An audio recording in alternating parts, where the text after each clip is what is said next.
Bien, je suis Jean-Philippe Ferreira, professeur de droit public à l'Université de Bordeaux depuis maintenant 5 ans. Je suis spécialisé en droit administratif de façon générale, mais je m'intéresse à tout un tas de thématiques, dont les contentieux publics. Et je suis en charge, aux côtés de Pauline Gervier, du master droit et pratique des contentieux publics depuis le 1er janvier 2025. Donc c'est tout à fait récent et je suis ravi de reprendre cette responsabilité. Voilà. Pour ma part, donc Pauline Gervier, je suis maître de conférence en droit public à l'Université de Bordeaux depuis 10 ans maintenant. J'ai repris aussi la direction du master il y a 3 ans aux côtés de Ludovic Garrido et mon prédécesseur était le professeur Fabrice Ourqueby. Mon domaine de spécialité est plutôt le contentieux constitutionnel, le contentieux des droits et libertés, le droit des libertés de manière générale. Et j'ai une spécialisation en matière de questions prioritaires de constitutionnalité notamment. Et je suis co-directrice de l'unité de recherche qui coporte ce master, puisque ce master est coporté par deux centres de recherche, le Centre de droit administratif et le Centre de droit constitutionnel. Et donc, je suis co-directrice du cercle. Voilà, le Centre d'études et de recherche comparative sur les constitutions, les libertés et l'État. Alors, juste un détail technique, je ne sais pas pourquoi mon visage ne s'affiche pas sur la galerie d'écran, mais il n'y a que toi, Jean-Philippe, qui s'affiche. Alors, je ne sais pas si c'est lié au fait que ce soit toi qui est... Enfin, je ne sais pas à quoi c'est dû.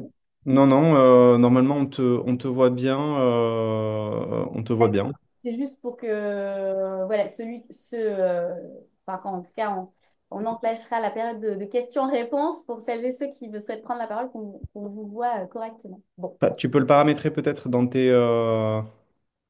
pour mettre un affichage intervenant si tu veux. Je coupe mon micro comme ça pendant que tu parles. Bah, c'est ce que j'ai mis, affichage intervenant. Là, Sinon, épingle ta vidéo alors. comment? Épingle ta vidéo alors. Alors, bon, enfin, c'est pas bien grave, hein, mais c'est plus pour. Pour l'enregistrement, ça va avoir des incidences peut-être. Ouais, c'est ce que je me disais. Alors, comment on épingle? C'est la question. Dans affichage, j'ai mis donc intervenant. Et ensuite, où est-ce que je peux épingler? Enfin, je vois pas l'onglet. Il suffit que tu sélectionnes normalement, que tu sélectionnes euh, ta vidéo. Ok. Ah oui, voilà, c'est ça. Ah, oui, très bien. Parfait. Et épinglé pour tout le monde, normalement, je crois. Voilà l'option. Désolé pour ces détails techniques. Petite parenthèse fermée, désolée. Alors, premier point, je vais tout d'abord prendre la parole pour présenter l'objet du master et je céderai ensuite la parole au professeur Ferreira pour le deuxième et troisième point qu'on se partagera, troisième point. Et je reprendrai ensuite la parole. Alors, l'objet du master, pour celles et ceux qui se sont intéressés d'ores et déjà à ce parcours, l'idée, c'est de former des juristes aguerris en droit public, donc avec un domaine de spécialité du droit public, en contentieux public au sens large, donc dans toutes les disciplines du droit public, de vous permettre vraiment de vous proposer une formation pour renforcer vos compétences et vos connaissances en droit et contentieux public. Donc, pour vous offrir vraiment une expertise en 2 années à l'issue de votre licence et vous préparer au mieux à votre vie professionnelle. Donc, vous allez avoir dans le cadre de ce master une pluralité de matières en droit public où vous montrer toute la diversité à la fois des disciplines mais aussi des débouchés.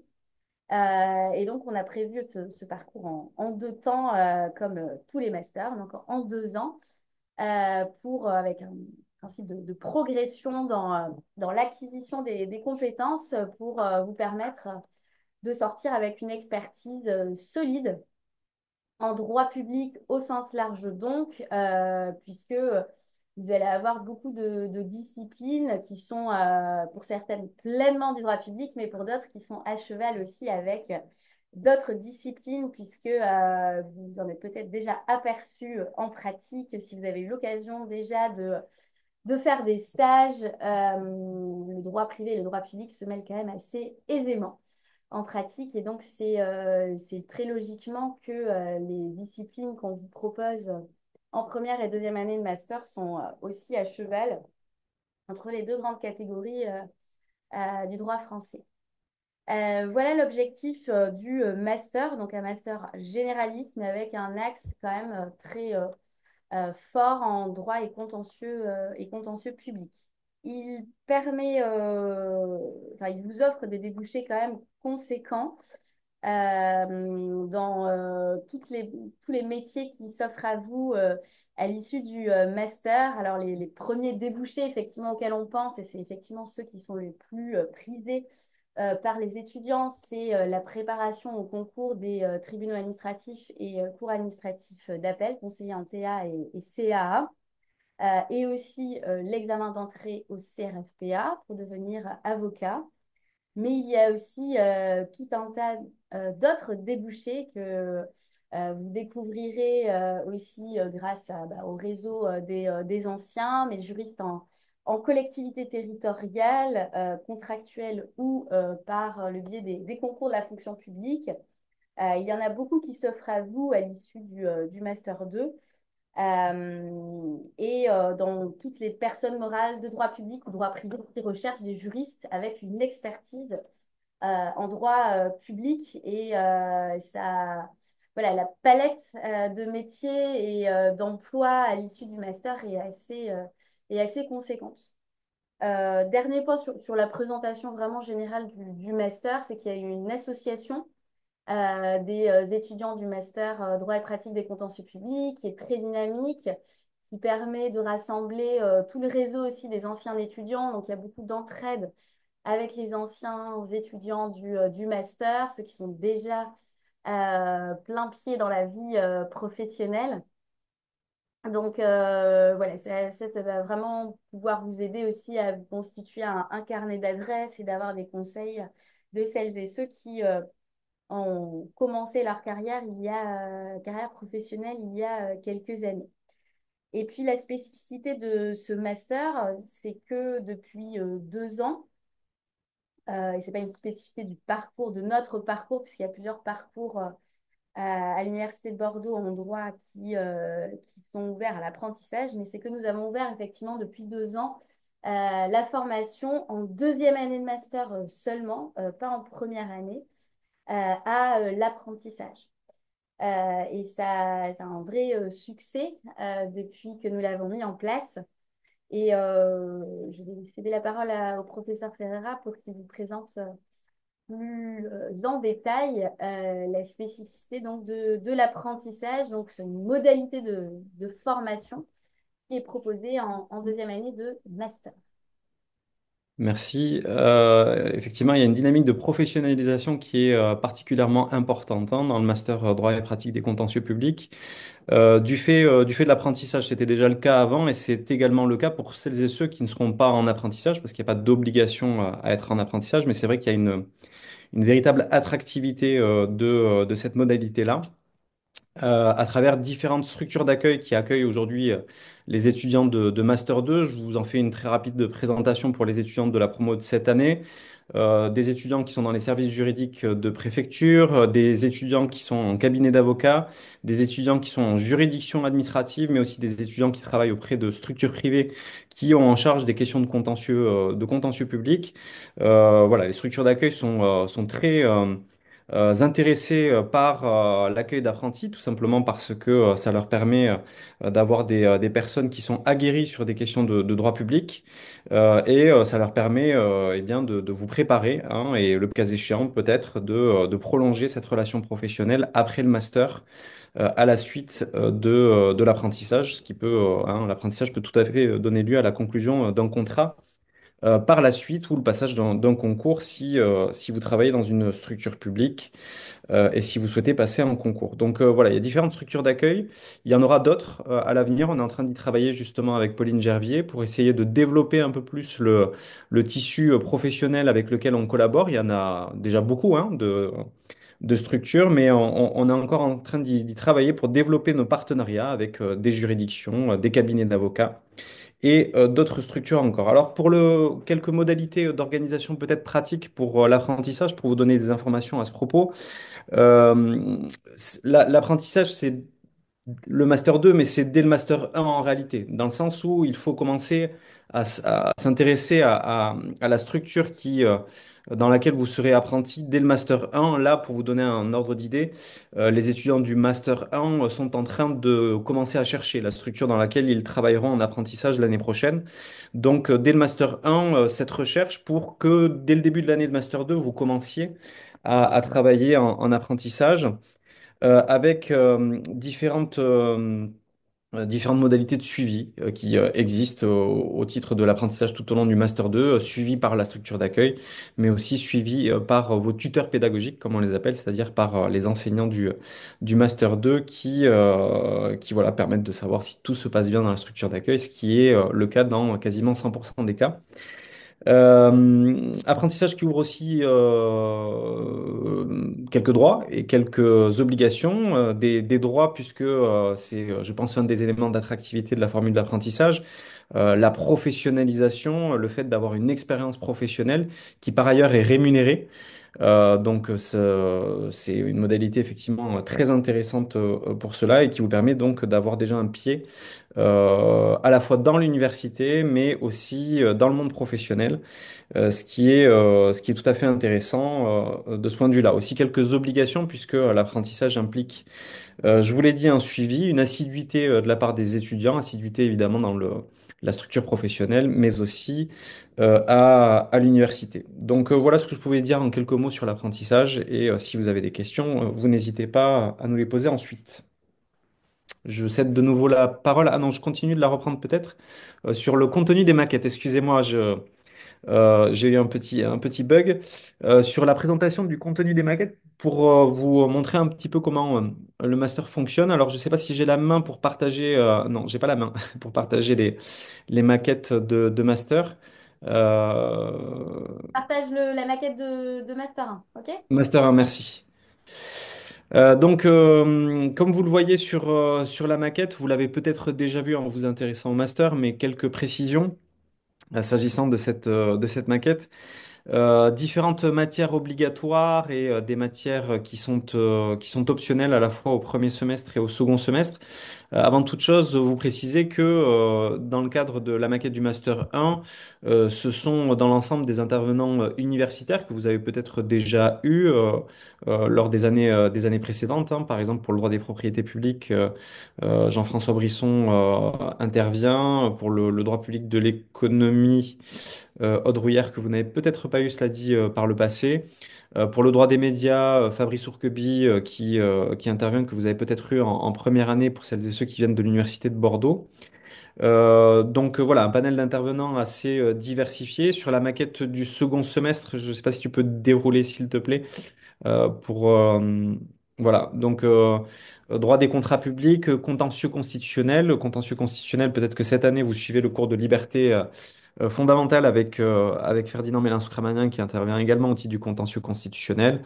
Bon voilà, tout un tas de matières diverses et variées avec des matières à TD, parmi lesquelles des matières de contentieux.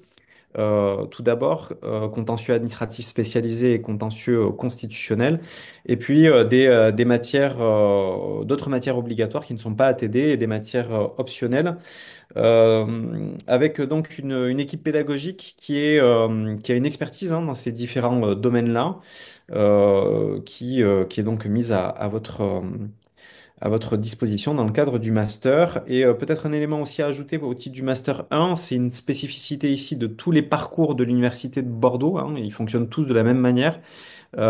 C'est l'identification d'une session unique. Il n'y a pas de session de rattrapage en master 1 à l'université de Bordeaux.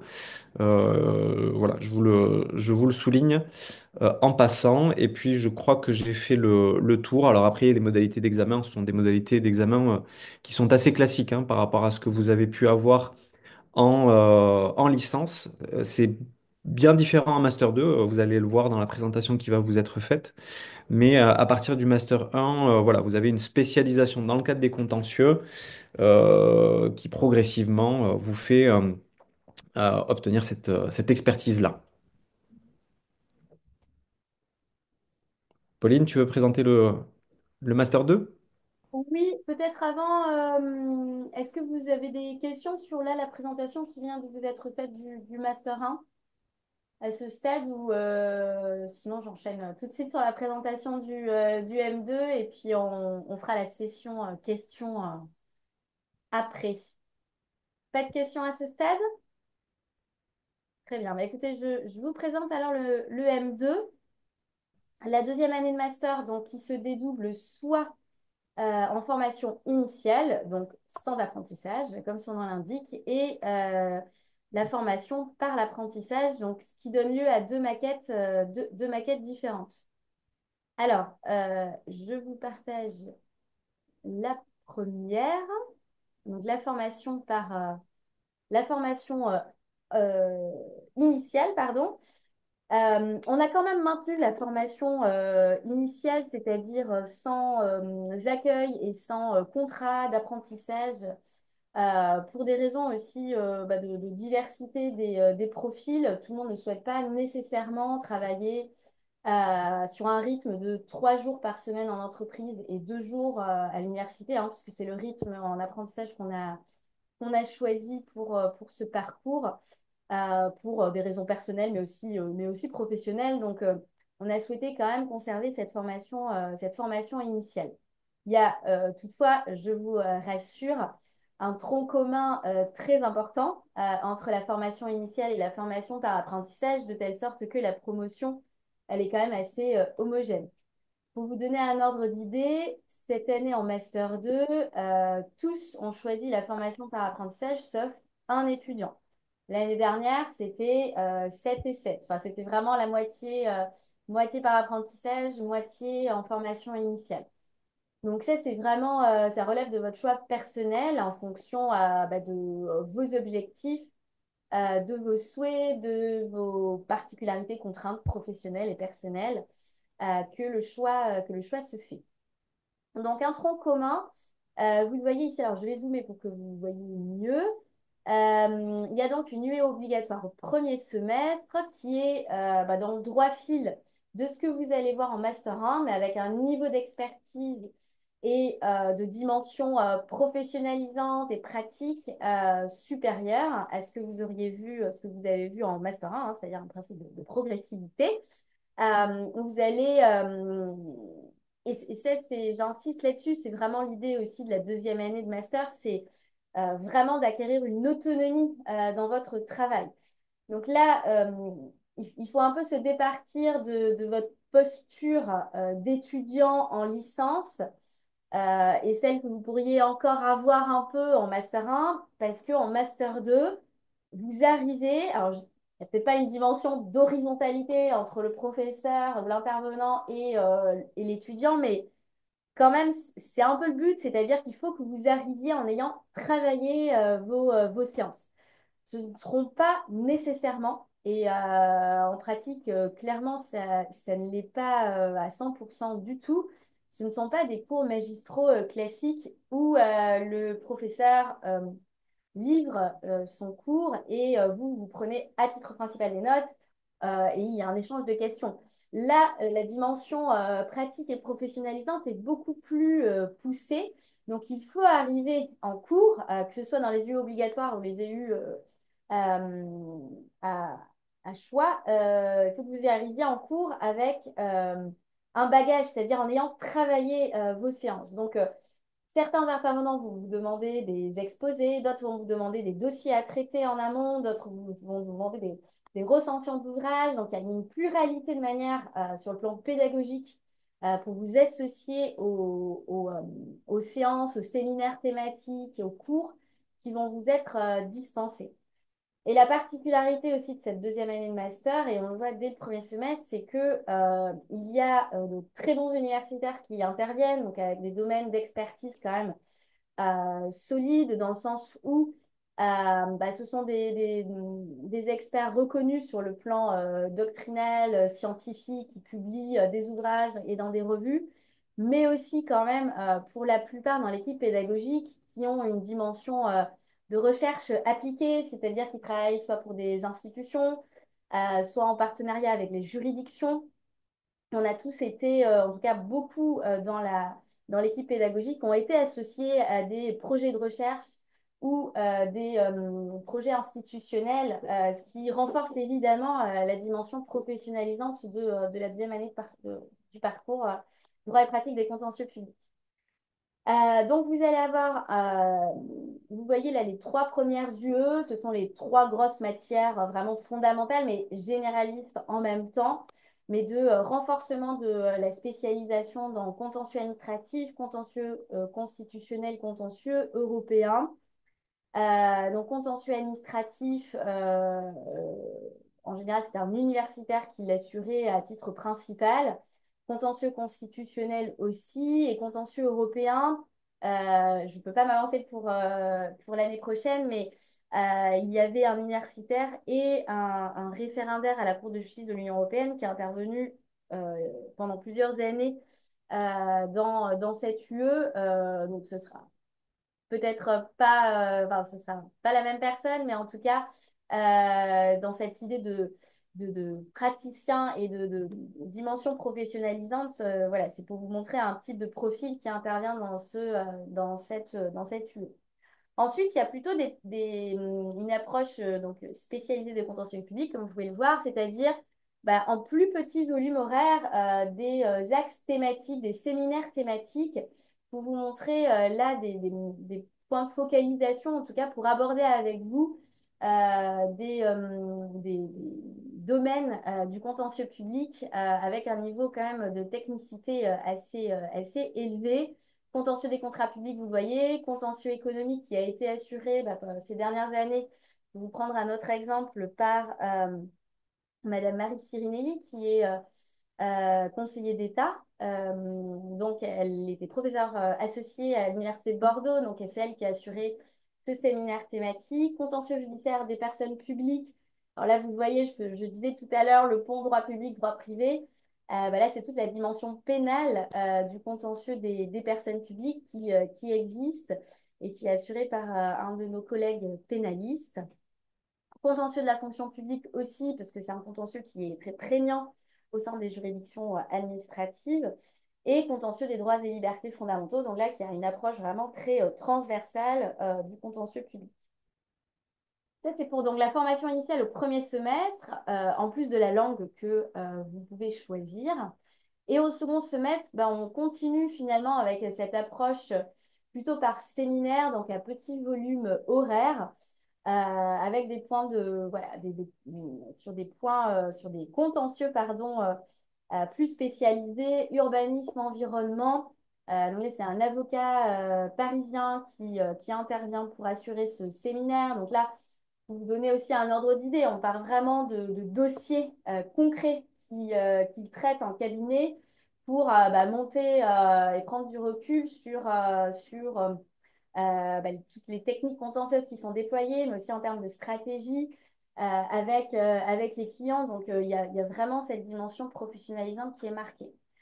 Stratégie contentieuse, là, l'idée, c'est de faire intervenir plutôt des praticiens pour vous montrer au sein d'associations qui ont déposé des recours, par exemple, ou bien d'avocats qui vont ici vous faire travailler sur les différents types de stratégies qui peuvent être déployées devant les juridictions.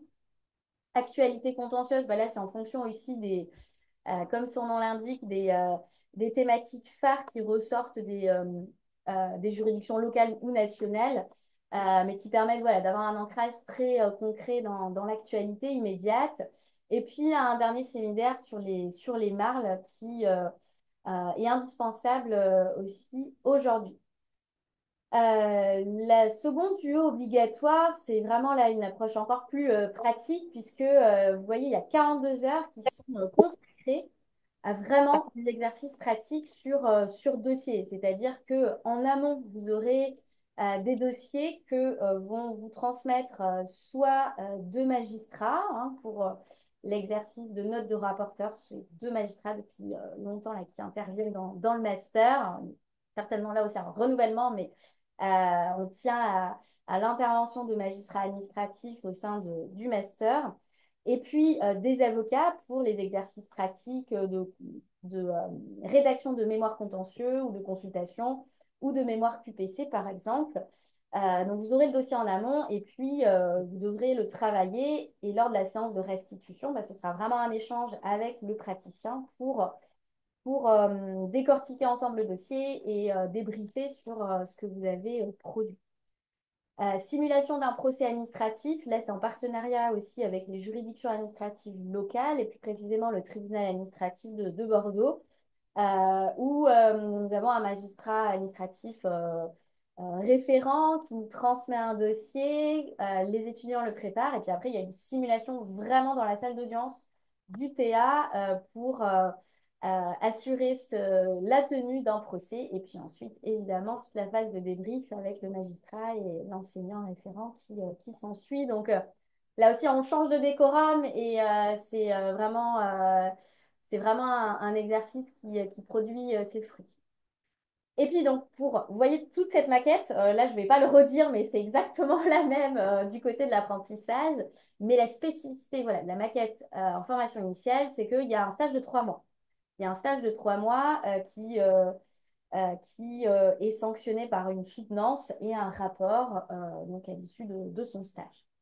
Et puis l'évaluation, bah, vous le voyez sur la maquette, hein, donc tous les séminaires font l'objet d'une évaluation. Alors ça, on va certainement avec le professeur Jean-Philippe Ferreira rationaliser ces modalités d'évaluation parce que ça en fait peut-être trop d'examens. Donc on va certainement fusionner soit par l'écrit, soit par l'oral pour réduire le nombre d'examens. Donc ça, c'est en cours d'analyse et de réflexion pour qu'on puisse voilà, faire un calendrier d'évaluation un peu plus resserré. Mais ce qui est certain, c'est qu'il y aura toujours un grand oral à la fin du Master 2.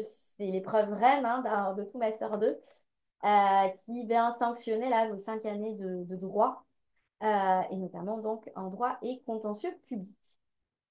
Voilà pour la formation initiale. Je partage sans plus tarder la formation par l'apprentissage, mais vous allez très vite vous rendre compte que c'est sensiblement le tronc commun est vraiment similaire, mais il y a un peu plus de volume horaire axé sur la pratique, étant précisé que les heures de formation qui vous seront proposées à l'apprentissage seront aussi ouvertes aux étudiants en formation initiale, hein. Il n'y a pas de séquenciation vraiment, enfin, il n'y a pas d'étanchéité, hein. On peut tout à fait, voilà, si l'emploi du temps le permet, en tout cas, il n'y aura pas de difficulté à ce que ceux qui suivent le parcours, la deuxième année de parcours en formation initiale puissent quand même assister aux cours qui sont dispensés dans le cadre, enfin des heures de formation dispensées dans le cadre de l'apprentissage. Donc, vous le voyez, tout le début de la maquette est tout à fait identique. Et la spécificité, c'est que de l'apprentissage, c'est qu'il y a une dimension professionnalisante encore plus appuyée, puisqu'il y a des heures, vous le voyez, assez conséquentes qui sont dédiées aux pratiques contentieuses. Donc là, on fait intervenir aussi beaucoup de praticiens. Travaux d'études et de recherche pour vous permettre soit de monter une demi-journée de colloque, soit vous permettre de faire un focus sur des actualités contentieuses. Enfin, ça peut prendre vraiment différentes modalités et c'est à définir ensemble. Préparation à l'insertion professionnelle, là aussi on fait intervenir des professionnels et des praticiens pour vous aider à rédiger vos CV ou à vous préparer à des entretiens d'embauche. Et puis le suivi pédagogique et de visite, c'est ce que le professeur Ferra vous a indiqué, c'est-à-dire que il y a toute la dimension de suivi dans votre structure d'accueil, d'apprentissage par les enseignants référents. Une langue aussi vous est proposée. Et pour le second semestre, vous voyez, c'est la même dynamique en termes d'approche spécialisée et d'approche pratique. Donc, c'est vraiment exactement la même offre de formation, mais comme vous le voyez, il y a aussi des heures en nombre qui sont consacrées au partage d'expériences professionnelles. Donc, membre du Conseil d'État, et on a d'ores et déjà l'accord pour l'année prochaine que certains interviennent, des avocats. Mais quand on dit avocat, il y a vraiment une diversité de facettes hein, de l'exercice du métier d'avocat en droit public. Donc, ceux qui sont vraiment contentieux, mais ceux aussi qui ont une dimension en amont du contentieux, beaucoup plus axée sur la stratégie, la prévention, les consultations. Et ça, c'est vraiment intéressant à vous faire partager. Et mise en situation professionnelle, voilà aussi, on peut vous voilà, mettre en place en fonction bah, de vos souhaits. Hein, en fonction de la promo, finalement, on ajuste aussi les possibilités et le déploiement hein, des heures de formation. Nous vous l'avons précisé, l'apprentissage c'est du 1er septembre de l'année de votre deuxième année de master jusqu'au 31 août, donc N+1. Vous êtes 3 jours par semaine en structure d'accueil, 2 jours par semaine à l'université. Alors, il y a des semaines de congé quand même, je vous rassure. Une semaine dédiée à la révision aussi avant les examens. Et en plus de la session donc d'évaluation qu'on va aussi rationaliser il y aura un mémoire professionnel donc à rendre qui rend compte de toute votre activité d'apprentissage au sein de votre structure d'accueil et aussi vous n'y échapperez pas un grand oral qui vient donc sanctionner votre deuxième année de master. Voilà, je crois que j'ai dressé un tableau assez exhaustif de cette deuxième année qui est très riche, très enrichissante pour celles et ceux qui souhaitent voilà, pleinement investir toutes les heures de formation qu'on vous propose, encore une fois, avec une équipe pédagogique qui est très diverse et avec des profils vraiment intéressants bah, pour vous faire découvrir toute la diversité des métiers à l'issue du master. Voilà. Voilà pour cette deux maquettes de Master 2. Pauline, si je peux ajouter juste quelques éléments complémentaires, parce que j'ai évidemment oublié deux, trois précisions sur le master. Le master 1, il faut savoir que l'année de master 1, c'est un tronc commun hein, qui est partagé avec l'ensemble des masters de droit public de l'Université de Bordeaux. Qui dit tronc commun dit que vous allez avoir une formation généraliste en droit public qui sera tout à fait intéressante pour, par exemple, passer l'examen du CRFPA, passer le concours des tribunaux administratifs et des cours administratifs d'appel, pour travailler dans une structure privée ou publique dans les métiers du droit public. Donc voilà, c'est une formation qui est effectivement spécialisée en contentieux. Il y a quelques matières dès le Master 1 qui sont spécialisées en contentieux, mais c'est d'abord et avant toute chose une formation généraliste en droit public qui vous est mise à disposition. Par ailleurs, je vous le rappelle, c'est ce qui a été dit par Pauline Gervier. Il y a un développement professionnel qui est très important. Ça a été dit à plusieurs reprises, avec des intervenants universitaires, mais aussi des intervenants professionnels. Je pense que dans la maquette de Master 2, c'est à peu près moitié-moitié hein, en termes d'heures qui sont dispensées par des professionnels et d'heures dispensées par des universitaires, avec des personnes de très haut niveau à chaque fois, avocats, juges, membres de l'administration, des personnes issues du secteur privé, et avec derrière une logique qui est aussi en Master 1 et Master 2. Elles sont conjointement, enfin, il faut analyser les choses de façon conjointe. Il y a pas enfin, il y a peut-être une étanchéité comme ça dans le discours qu'on a pu avoir, mais il n'y a pas véritablement d'étanchéité entre Master 1 et Master 2. Et d'ailleurs, l'association du Master droit et pratique des contentieux publics fait parfaitement le lien pour voilà, vous présenter un peu ce qu'elle fait. Là, nous, pour le coup, on a un certain nombre de projets qui vont consister à mettre davantage les masters, qui soient de Master 1 ou Master 2, à contribution. Par exemple, pour organiser des manifestations à l'université, mais il y a aussi des manifestations qui sont organisées en dehors de l'université, visite des institutions, Conseil d'État, Conseil constitutionnel, mais aussi des visites en juridiction, puisque ça sera mis en place à partir de l'année prochaine normalement, la possibilité d'assister à tout un tas d'événements importants des juridictions, parmi lesquels des séances d'instruction. Enfin, on vous en redira plus pour celles et ceux qui intégreront le master. Donc voilà, une imprégnation professionnelle qui est très importante, qui est très intéressante, qui vous fera voir, pas au quotidien, mais quasiment toutes les semaines, des professionnels qui pourront vous partager leur expérience, que ce soit dans le cadre de partage d'expérience proprement dit ou même dans le cadre d'intervention sur le fond. Donc ça vous met déjà un pied dans le monde professionnel. Et j'ajoute qu'à côté de cette perspective professionnalisante en dehors de l'université, il vous est également possible de réaliser un mémoire de recherche si vous le souhaitez pour celles et ceux qui le souhaitent, se spécialiser en contentieux, mais dans une perspective académique. Ça s'est déjà vu par le passé, donc il y a aucune difficulté, même si effectivement le master a plus une vocation professionnalisante extérieure à l'université. Mais le volet académique n'est pas du tout fermé. Voilà, c'était juste pour préciser cela. Parfait, effectivement, vous pouvez tout à fait faire un mémoire plutôt avec une dimension recherche, sachant que ça peut être aussi une perspective professionnelle des plus stimulantes, hein. Il y a quand même beaucoup de contrats maintenant doctoraux avec une dimension professionnalisante, enfin, en tout cas hors académique, enfin, académique et non académique, qui est proposée, hein. Je pense aux conventions CIFRE notamment, mais aussi aux autres conventions avec, enfin, pouvant faire l'objet d'une thèse avec des institutions publiques. Et ça se développe quand même de manière appuyée. Donc, c'est une autre perspective quand même pour vous en termes de débouchés professionnels, des contrats de 3 ans, mais qui permettent voilà, d'avoir une première expérience professionnelle très forte, qui permettent de consolider aussi votre parcours, qui vous distingue aussi d'autres étudiants, hein, puisque d'avoir un doctorat, bah, c'est pas rien. C'est quand même le signe d'un courage, d'une témérité et d'une expertise quand même solide. Donc là aussi, pour les perspectives et les débouchés professionnels, c'est un plus. Voilà. Non, mais on pourra en reparler évidemment en fonction de votre projet.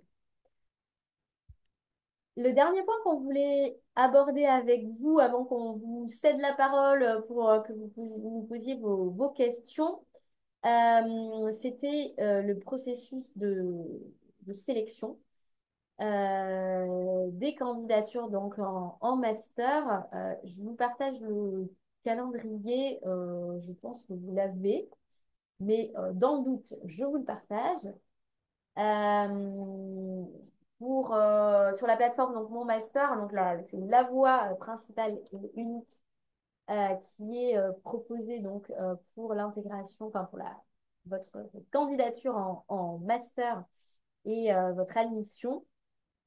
Tout le processus de sélection, hein. Donc voilà, le schéma qui vous est projeté ici vous rappelle les grandes dates, hein. Donc vous avez jusqu'au 24 mars pour candidater.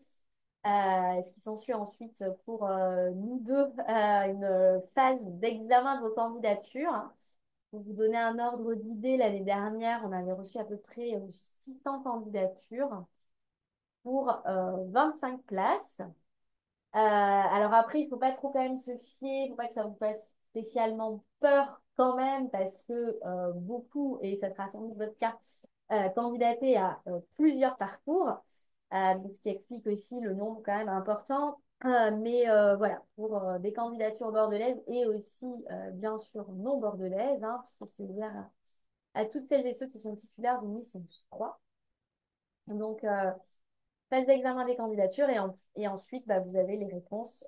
Donc, comme celle-là vous est indiqué ici, donc avec une phase complémentaire, si nous avons encore de la place, voilà, pour jusqu'au 31 août,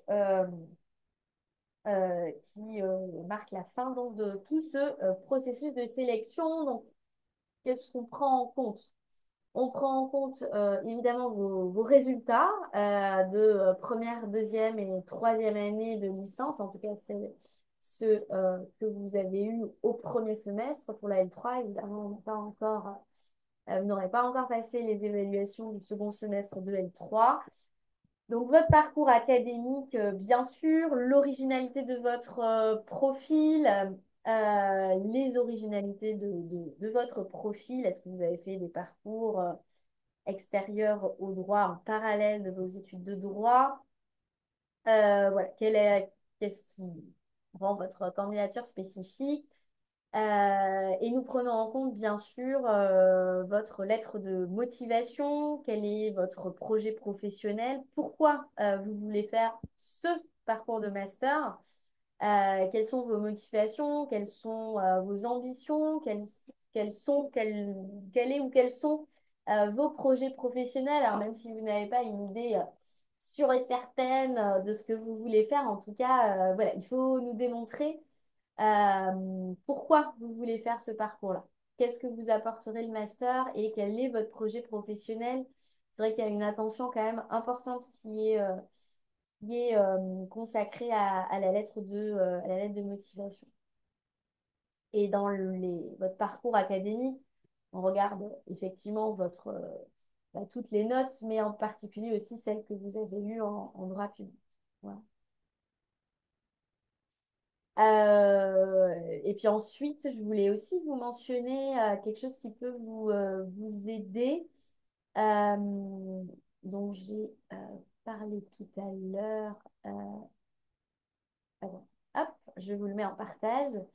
Sachez que aussi à l'Université de Bordeaux, vous avez un service, l'espace orientation carrière de l'Université de Bordeaux, voilà, c'est la page qui est consacrée, qui vous aide en fait à candidater, enfin, qui vous aide à surmonter les obstacles techniques que vous pourriez éventuellement rencontrer sur la plateforme Mon Master.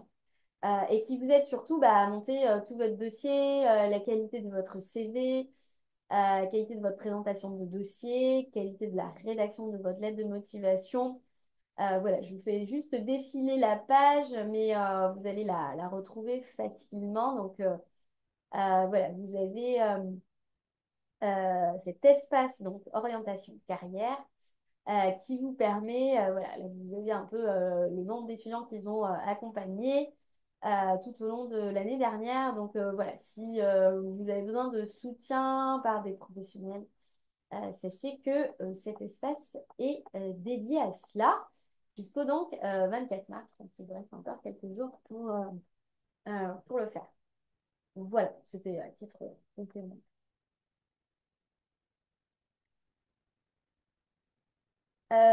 Jean-Philippe, est-ce que nous avons fait le tour des éléments que nous souhaitions leur présenter? On a certainement oublié des choses dans dans le fil, mais je pense qu'on a peut-être dressé en exhaustivité les éléments. Pour ma part, Oui, vas-y. j'ai rien d'autre à ajouter. Effectivement, on a peut-être oublié des éléments, mais ces éléments-là viendront au cours de la discussion ou sinon à travers des mails que vous allez nous envoyer.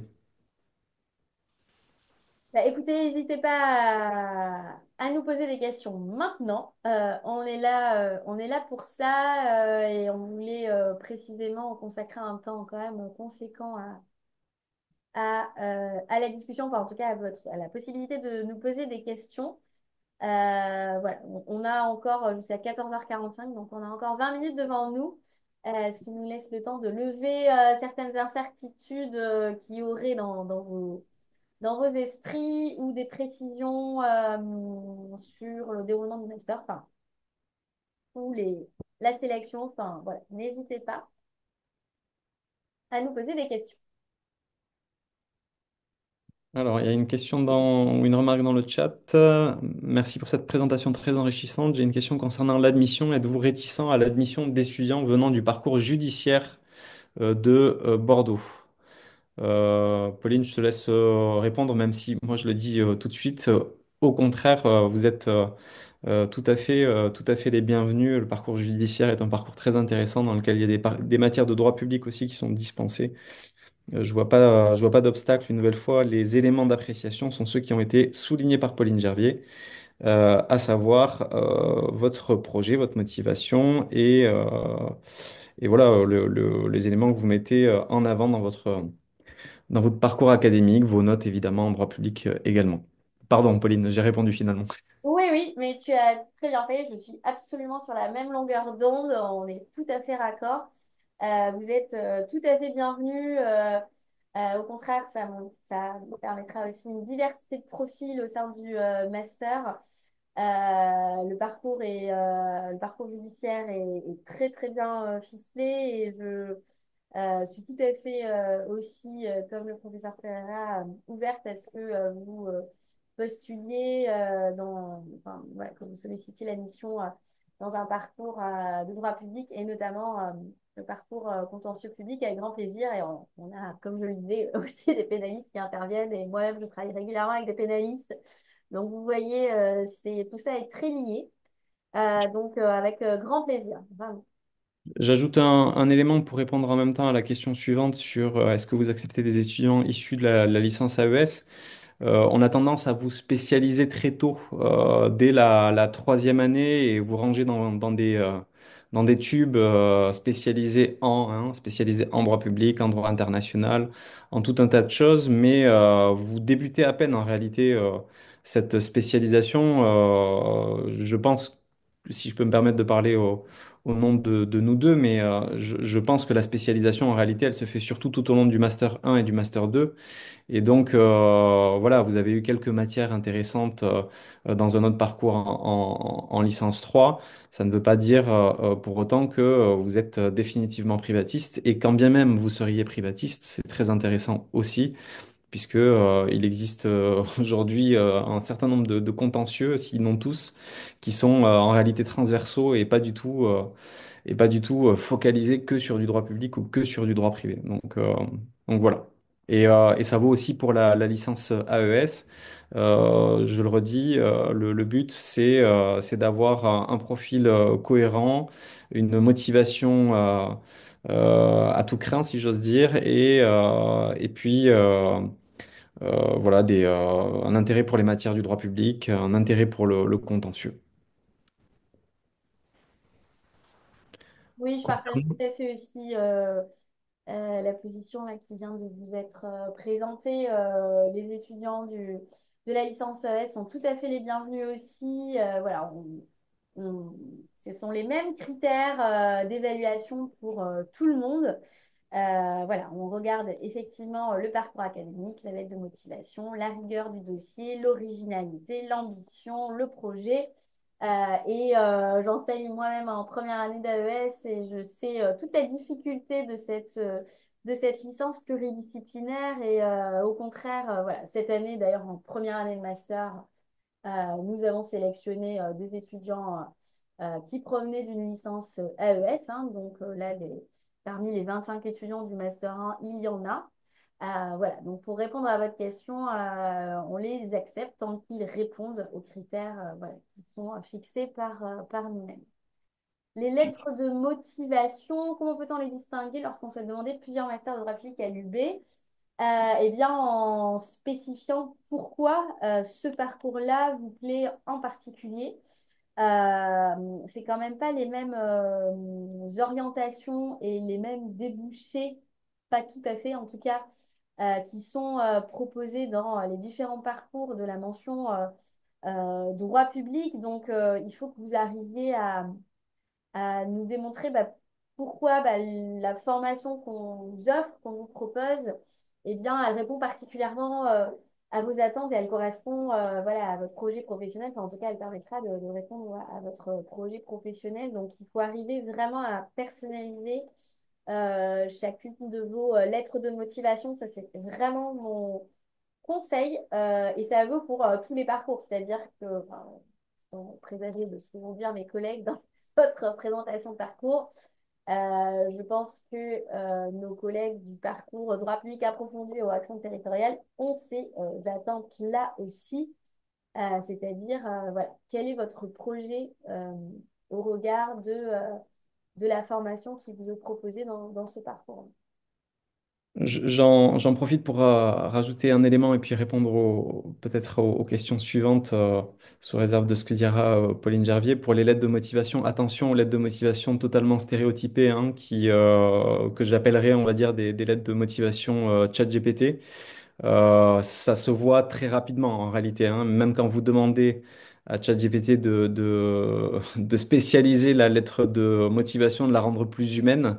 Bon, on connaît ces outils-là, on peut aussi les utiliser, on peut les tester aussi pour voir ce que ça donne. Et donc, voilà, on va évidemment favoriser une personne qui aura fait l'effort par rapport à une personne qui n'aura pas fait l'effort de spécifier un peu sa lettre de motivation. J'en profite pour la participation aux UE Pro, qui est un élément d'autant plus intéressant que j'ai repris en charge la direction de l'UE Pro magistrat administratif et financier.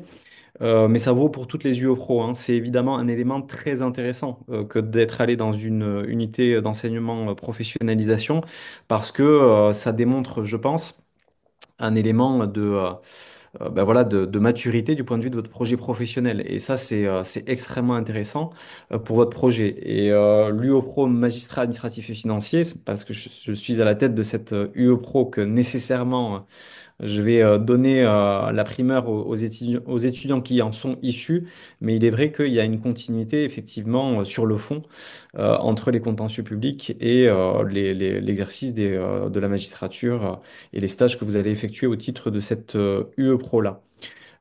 Sur la certification en langue étrangère, j'en profite, mais une nouvelle fois, sous réserve de ce que dira ma collègue Pauline Gervier, moi, je trouve que c'est très intéressant de mettre tout un tas d'éléments qui sont susceptibles de nourrir votre parcours. La certification dans une langue étrangère, est-ce qu'elle est valorisée? Bien sûr qu'elle est valorisée dès lors qu'elle est mise à contribution de votre projet. Si vous avez une certification en langue étrangère et que vous avez une volonté peut-être de développer l'utilisation de ces langues que vous avez eues par la suite dans le cadre professionnel, bah oui, c'est très intéressant. Et puis c'est aussi intéressant en l'état pour estimer votre candidature parce que ça montre que voilà, vous avez fait un effort d'aller voir aussi ailleurs et de construire un peu plus votre cursus académique. Voilà ce que je voulais dire pour les questions à l'UE ProMAF et la certification dans une langue étrangère en espérant avoir répondu à vos questions. Pauline, tu veux ajouter des éléments?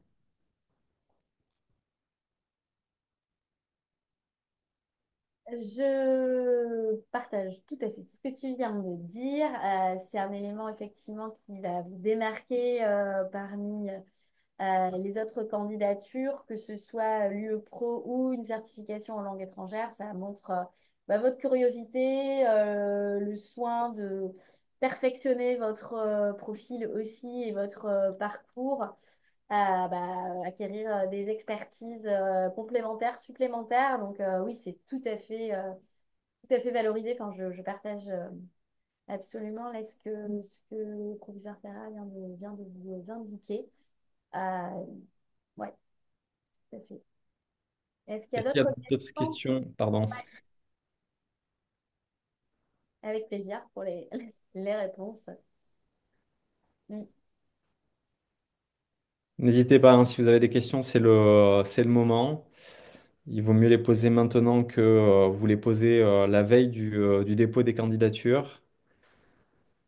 Bon, on espère que tout est clair en tout cas par rapport à ce qu'on vient de vous exposer. Je ne sais pas si on l'a précisé dès le départ ou si on l'a précisé en tout cas explicitement, mais nous en tout cas on sera ravis de vous accueillir l'année prochaine au sein du Master Droit et pratique des contentieux publics, de vous accompagner puisque nous avons cet intérêt-là pour l'accompagnement des étudiants qui est très prononcé. Donc voilà, si on peut vous aider en ce sens, en tout cas on sera ravis.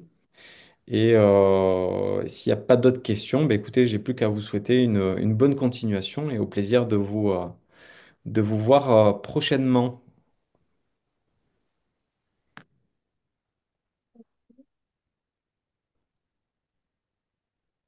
Bon, bah super. De la même manière, hein, sauf si vous avez d'autres questions, j'aurai également grand plaisir à vous rencontrer prochainement. Si effectivement vous avez d'autres questions, vous pouvez nous envoyer un mail. Et puis sinon, vous savez aussi où nous croiser, hein, puisque nous sommes sur le même lieu de travail, entre le campus et de Pessac et le pôle juridique et judiciaire à Bordeaux. Très bien, écoutez, merci à vous. On mettra cette présentation en ligne, a priori rapidement. Et je vous souhaite bon courage pour la phase de candidature, pour constituer votre dossier. Je sais que c'est fastidieux, mais c'est un passage obligatoire. Voilà, bon courage à toutes et à tous pour cela et puis pour la suite de vos études. Et au plaisir de vous voir bientôt. Très bon courage. Au revoir. Bonne journée à toutes et à tous.